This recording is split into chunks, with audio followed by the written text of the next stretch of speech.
Dato pagkakongresista kan ter-service dito kan Camarines Sur. Buot ko lang po kung otong girana yung mga radio stations mo niyan, nagdagan na, nag-broadcast live ng debate mo niyan.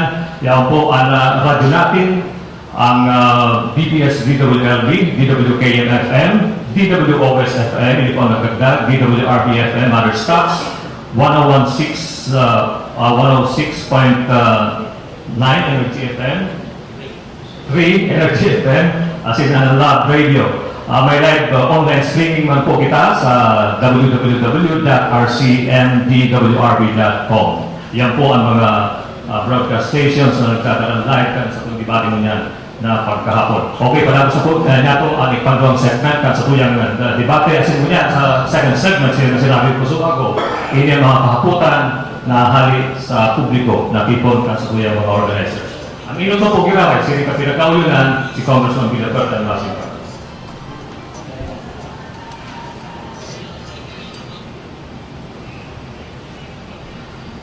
May mga gustong ibalik ang death penalty sa Pilipinas. Kung ikaw manggagana, mabuto ka para pagbalik ka ng death penalty. Congressman, 3 minutes. Deko ho yun sa death penalty. Every person must be given an opportunity to reform, to rehabilitate themselves. Pero, ang gusto ko kung talagang heinous crime, kung grabe naman, i-life sentence na lang, pero maanang probation, maanang pardon, tapuson niya ang termino niya. Ang life sentence, bako man na gusto sabihin habang buhay. Iwasan ng period na sabihin mo na 20 years or 30 years. Pinubaranta na yan ang death penalty dahil man nag-prevent ng crime. Ang mga kriminal, may problema yan sa sayang kaisipan, sa sayang emosyon, sa sayang upbringing. Kaya mas ginani talagang maaanggot kita kang binigibo kan iba. Lalo na yung mga kidnapper, rapist, mga kaya. Pero obligasyon kang gobyerno na ang pikrear kan Diyos dapat ang respetohon, tawan ta siya ng oportunidad na magbakli. Pero sa halawig na pag-preso niya. Okay po. Tapos na po, Congressman. You have 2 minutes po, Vice. Kadakol po mga pag-adal na bigkibo, manunumot po sa aspektong ineo. Kasi nagluluwas, napakapalagang deterrent ang death penalty. Kadakol mag-aaray na kriminalidad ang nangyayari. As in, igwapang mga okasyon na mga innocent people ang narakadan dahil po digdiyo. Itong mga nag-aagi sa gas chamber or nag-aagi sa electric chair, medyo po pag-ug niyong maray. As in, ako, I also believe in the sanctity of life and I do not believe in bringing back this particular death penalty. If ever I will be given a chance to be there at the House of Representatives. Okay. Sa hiling ko po para sa mga nagkakasundo sa bagay na yan. Salamat nakatulungan ang agreement sa kuya si Lolo Gabi. So, Si you will, gusto sabihin ko kaya, gusto ko lang liwanagan niya, nag-agree ba ako sa tama sa na, hindi mo naman nag-agree naman sa mga sala, kaya tama, ay not siya kaya nag-agree ako kay Cholo Luis. Okay. Since ngayon naman kitabi ni Congressman si 1 minute video, kaya nakawin pa si Damay, gusto lang akong i-follow up na pwede simbagong at simbagong kan na duwa, natin 1 minute po ka mo. Paano ka muna iuyod sa death penalty? Kaya lang makusog mo niya na kandidato pagka-presidente, talagang yung tutulog na halimbawa kung kumana malaga si Duterte, talagang gusto niya patayin. Kung itulog po ang presidente, kang administrasyon makikibunin do ang siring na sa presidente. Ang presidente, dahil na niya pwede magtulog kung mayong approval ang Kongreso. He cannot do that on his own. Pigkwenta na baga, pighalit na ng death penalty by law. Although the Constitution allows yes or no on that situation, pero ang Congress ang may final say. So kung si Duterte Magdana, gusto niyang ibalik ang death penalty, dahil ko yun dyan, malaman ako dyan. Ang problema man kaya kay Duterte, baka man nga yung death penalty ang ibabalik niya, gusto niya kada nung natulos mo pang conviction. Yan ang di ko man uyon dyan. Okay, 1 minute po. Nasa Duterte yan, sa House of Representatives, kung ang death penalty i-reimpose o dahil.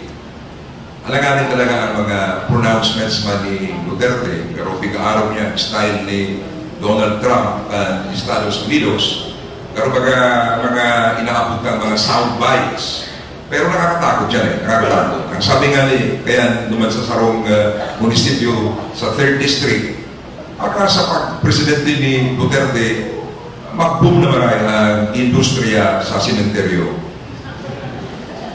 Okay. Sunod na muna sa next question for Vice Mayor Hurtado.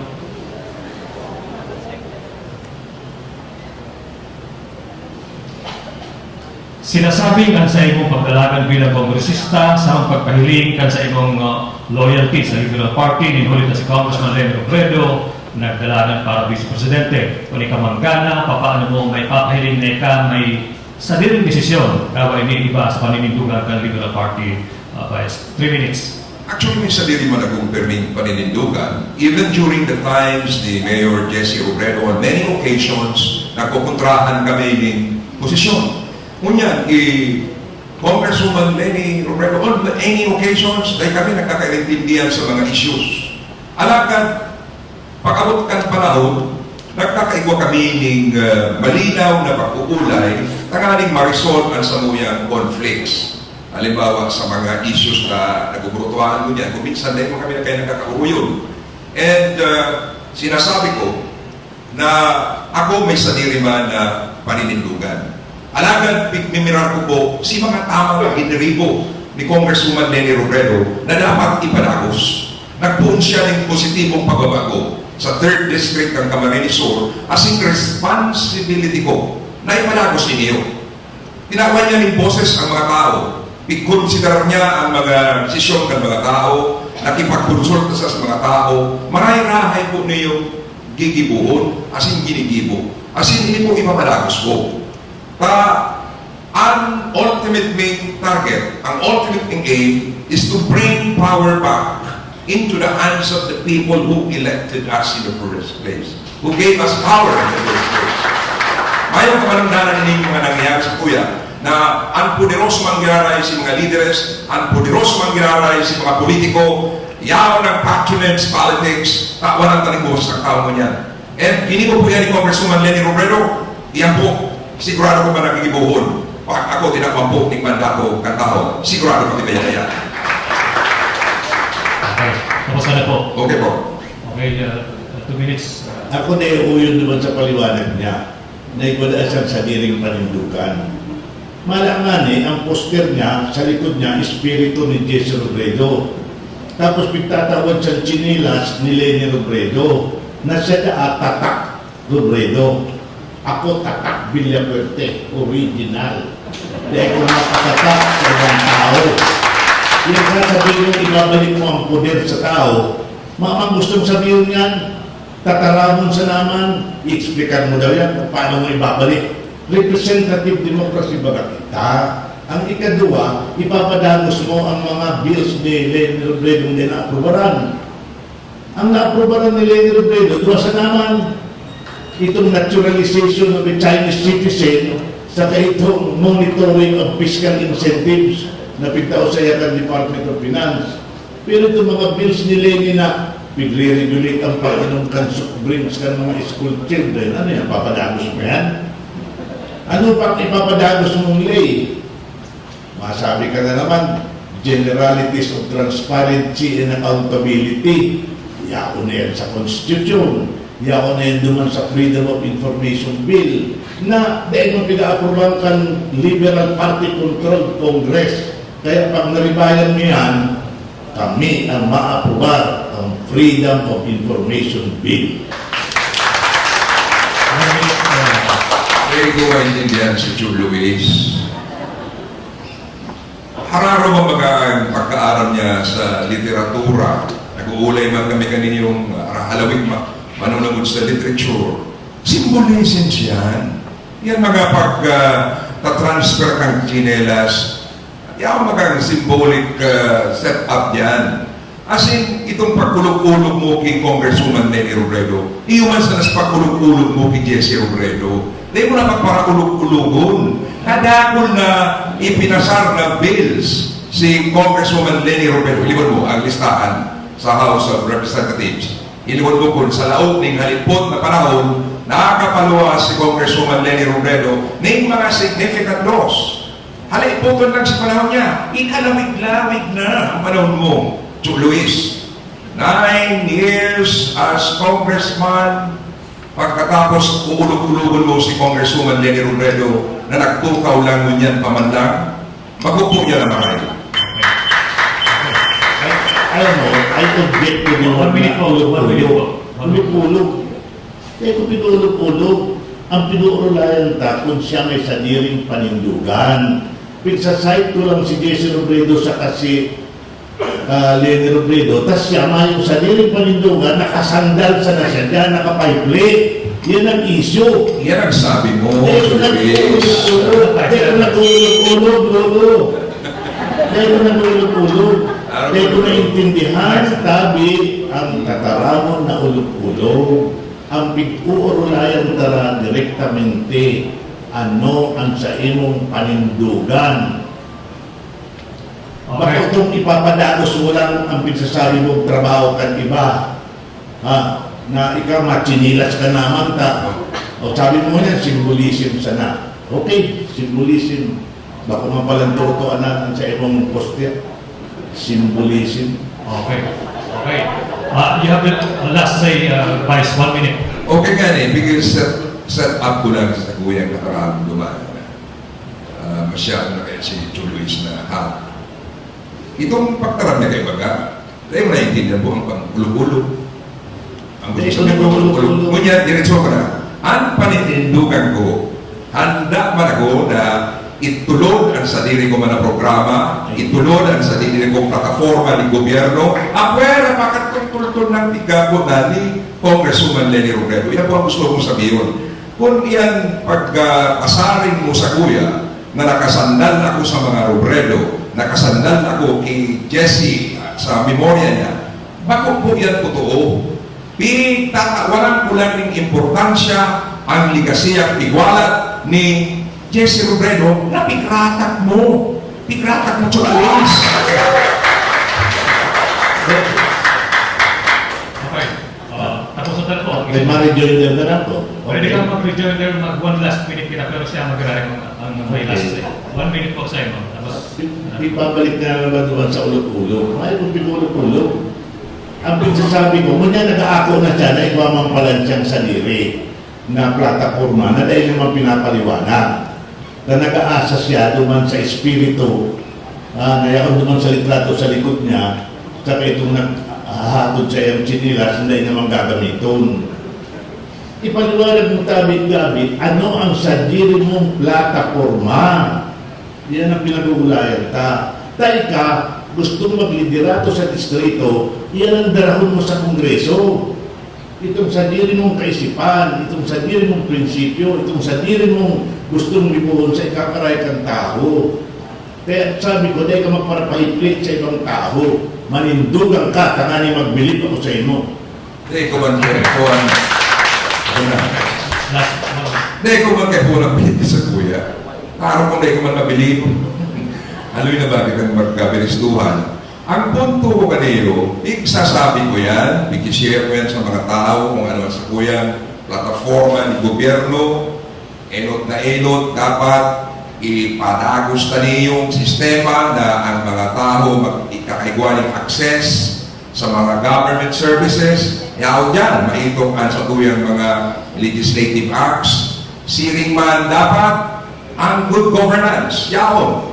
Hindi dapat pagpasang-pasangon ang transparency, accountability, ining people's participation. Dapat magiging practical sa tuyang paggobernar. And ikatulong makikita sa tuyang plataforma ng gobyerno. Tali naman pwede kayong explain niyo in detail ang talagang mga legislative actions na dapat kong i-push sa Kongreso, ini yung dapat masiguro na tultul ang liderato ni Iyo. Okay.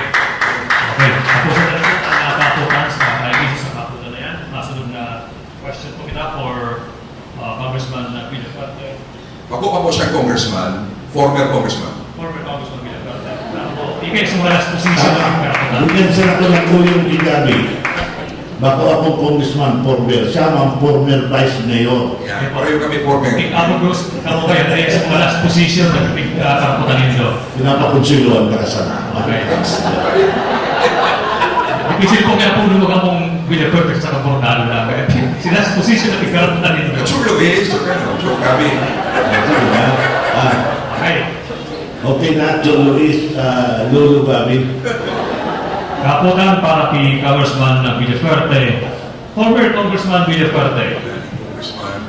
Sa imong halabig na pagiging leader ng Kamara ni Sur, ano sa iling mo ang rason kan panagos na pagtios ng probinsya? 3 minutes. Magayon na po yan. Ang poverty is an issue that is dependent upon national government programs. Di mo kaya ang local governments. Tama yung nga mga livelihood programs sa local governments. Kung minsan napautang-utang man nakaliit. Pero ang issue of poverty dapat akuan ng atensyon as a coordinated efforts of the national government, local government, all agencies of government. Ang importante kaya sa mga policy kan mga nakaagit administrasyon sa gudno niyan, na pinminasalan ng pinasabi we have a sound macroeconomic fundamentals and structural reforms. Dahil man yan nakaka-reduce ng poverty, yung pinasabi ng trickle-down effect. Salto yan. Ang pag-asa nila na kung continuous growth it will trickle down eventually. Ang poverty should be addressed directly. Kaya nga ang pinaka-pobre sa entire Pilipinas, pakusa na sa Camarines, so 70% of the poor are in the rural areas. Mostly the farmers and the fishermen. Dapat ang programa against poverty, direct yan. Ikaw ang kitang programa man, although they represent a lesser number sa urban poor. Ang dapat nga hindi, kung manggagana kami, lalo na kay ribahan ko ng mga local officials, ang inot mingigibuhon hindi sa naga, na patawar na ang pagbayad ng mga urban poor na yan na papararuluko sa laninda. We will condone everything. Yan ang saluyan, to help them. And then help them with housing, and decent housing. Duman man sa mga, alam mo kaya, ang farmers and fishermen, maski nga yung mga nagtitinda sana sa public market, bako man yan mga empleyado, they are self-employed. Bako? They are self-employed. Pero kaya nga sa to help them out, sa mga gigibuhon ko, na kung si Isay ang may income of 500 average a day, or 30,000 a month, or 180,000 a year should be exempt from any income taxes. Whether you are self-employed as a micro-entrepreneur or an employee of public or government. Sa rin sa magtabang, ngunyan dapat ang atensyon niya dahil nangako kita sa Millennium Development Goals that we will reduce poverty down to 16% of the population. Ano nangyari? 26.8 pagiraray ang poor hindi sa satuyang nasyon. Iyan ba kung saan yan sa Camarines Sur? Sa kadakong na probinsya sa entero Pilipinas. Okay, salamat po. For Vice Mayor, 2 minutes. May nabasa po akong report ng PSA, Philippine Statistics Administration. Nagkakaling po na 2005, katapusan po, sulisin sa imong termino bilang governor. Yakap naman ang labi-labing pagtios sa Camarines Sur, particularly sa 3rd District kang Camarines, i-check mo po yan. 2005 data sa poverty threshold, although i-question mo naman si methodology kanino, pero i-check na po ang records kaya na ano, sa katapusan kan sa imong termino, labi-labi ang pagtios kan mga taga Camarines Sur, lalo na po kan mga taga 3rd District. Ang pigasabi mong dai makakahiro ang local government units, hindi nga ang nangyari sa Naga, hindi nga ang nangyari sa Pili, hindi nga ang nangyari sa Palamanga. Marga, kanahiro ka. Sa kanay mo sabi yung Julius na pigurulo kumi ang mga urban poor. Igwa po nga ba kaming tigog na kaantabay sa kauswagan, taraning magtarabang po na dapat dahil kahilingon ang kinapugrehan bilang problema, kundi bilang partners in development. Kaantabay, dahil kulutuhan, transparent ang padalakan po ni Mayor Jan Bongat sa Vice Mayor Nelson Ligacion. Malinaw po yan. Mayo kaming pigluloko, pati na po ang konseho makakapagsabi kaya na mayo po kaming pigluloko. Ako lang sa payong pagdango niya ng igpa para loko. Baka po kamo nag-iibo kaya. Mayo po yan sa muyang bukabularyo. As in, simbaron po nito yan. Ano? Takang katapusan kan sa imong administrasyon bilang gobernador kan Camarines Sur. Yaon sa labing-labing partios, dalnak ng partios ang Camarines Sur, lalo-lalo ng 3rd District. Okay. Alam mo, You have 1 minute po. siguro mo ito sabi kong pingaparalo ko ni Damo Bampor. Ini mga squatter dati sa Sabang, pinabalyo kan LCC duman sa Balyo, pigtawan ng 5,000, kinuha kan syudad, tapos pigtao, pinautang. Ang luloko yan. Si titulo kan itatao sa mga nagbaralyo, sagot mo niya, pinatitulo sa syudad, dahil pigtatao sa tao. Panluloko yan. Ako, at assemblyman pa ako, nagpakala kong pirang hektarya sa Panikwason, tinao ko sa syudad, idividir, anong gini ko? Pinabakal, kan syudad, panluloko yan. Sa Pakol, nakabakal ng mga 50 pesos per square meter, pinabakal, triple. Nagtaon ng National Assistance sa National Housing Authority, pigpatong sa presyo ng daga, panluloko yan. O mo yan, mabalik kita naman sa sabi mong pagtios kan 3rd District. Sila hindi na pwede, magandang ako. Si 1 minute. Hapoton ko po kamo kung tapos ang issue na ito, matik 1 minute po kamong rejoinder. Matarap na ako. Hindi pa ko tapos. So, mainok si former congressman, last say si former vice mayor. Sige po, 1 minute. Anong sabi ng Philippine Statistics Authority? Na mantang ibang economic growth sa Pilipinas, pero ang reduction of poverty daima na inaan. Yan applicable sa entire Pilipinas. Ang poverty dahil masusulkat sa rong congressman o sa rong gobernador o sa rong vice mayor o sa rong konsilor. Dapat mag-launch kita, yan ang ilo-launch ng programa. Takad do, pinakatuman ko, tama ko kung ang trabaho yung anti-poverty program. Ang trabaho ko na itong mga sa kinampo, sa eskwelahan, sa drainage, sa revetment, sa mga civil, etc. Ngunyan, malaog na kita sa maamong periodo. Sasabihin mo sa iyong dami, gusto mo magdebate kita ng tulong oras on poverty alleviation alone. Tako, iba na kong isasubmit sa national about poverty alleviation. Okay. Okay. 1 minute for vice mayor. Debate at siyam na taon kang nag-congressman, pirang taon kang nag-governor, maayo mangyari nangyari. But anyway, ang gusto ko na pong tawanan ng luon mo niya, limited naman rin ang time ka, maayo panluloko po na ginigibo ang gobyerno lokal ng Naga. Iyan po, malinaw po yan, ang tao po ang nabuto nito, ang mga beneficiaries kang katabay sa kauswakan sa ilo, i-check kung pigluloko sila. Para ka mo, hindi mo ka mong tultul na programa sa urban poor, as apwera kang pamumuliti ka. Ini ba naman sa upan po kang naga, puon pa kang panahon po ni Mayor Jesse Robredo, yaon na po niyo, pigmok na niyo, pigpapakaraita, it's a work in progress. Tama ka. Dahil nalit ulos, dahil sa laod ng pirang taon, makakaigwana ng malinaw na resolusyon sa mga problema kang pagtios. Pero ang nangyayari sa naga, ginigibo ka naga, ang dapat nagibuhon, ginigibo ka naga, ang dapat nakabuhon.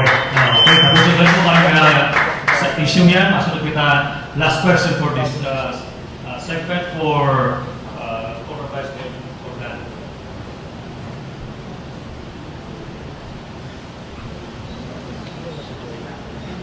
Uyon ka sa ubos kung ubos. Paano kung gamitin man ang slogan na ini kan Pamilyang Villaferte for Vice Mayor? 3 minutes. Ano itong question? Uyon ka sa ubos kung ubos. Paano kung gamitin man ang slogan na ini kan Pamilyang Villaferte? Na ubos kung ubos man. Ako magkapik sabi ko na subago Elmer kasi mga nagdadagog po ko niya na tama na si Migs. Hindi naman pag-iba si Lolo. Ano, tama na. Ang boses ni Lolo mayo naman. Sa bagay sa kanta, dahil mo na madadangog. Ano. Kaya ako punto kulik niyo. Siguro takuha naman ng tsansa ang ibang henerasyon na magtabang magpahiling man kan sa indang maitatamang sa satuya kong komunidad, sa satuya kong nasyon. Masakit po magsabi, ubos kong ubos, gabos kong gabos. Kung ang piggalaon mong konteksto ni Tio, ang pamilya. Ano po, kung siguro, mapahulog naman po ni si Luis, mapahulog naman po niyo. At makawala ng chance si Migs, pero si Luis, sobrang naman po yan. Okay, tapos ano Okay, po? parang jointed. 2 minutes po. Ang gusto sa naman ipapalaulit-ulit ni Lolo Gabi, no, napaobrang ko na si Mick, tananin siya na magtukaw. Magprobar ka na manggaan ng kontrasak ko. Dahil kamarin ko pag inaroon, gusto na ko inaroon sa sarong sistema na mayo man sa konstitusyon o man sa lay. Pinapod nila ba ito? Ang ubos mo na eleksyon, dain na maandar. Ang samuyang slogan, radas kun radas, kabali na yan si Lolo Gabi. Okay. O ba naman, sabi mo naman, pinulog-ulog ka. Well lang ito, emphasis.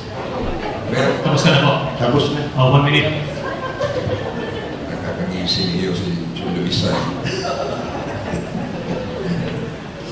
Ang gusto ko lang sabihin, ulitin ko na ubos kung ubos, gabos kung gabos. Ang konseptong iyan, nagpuon ka 1992.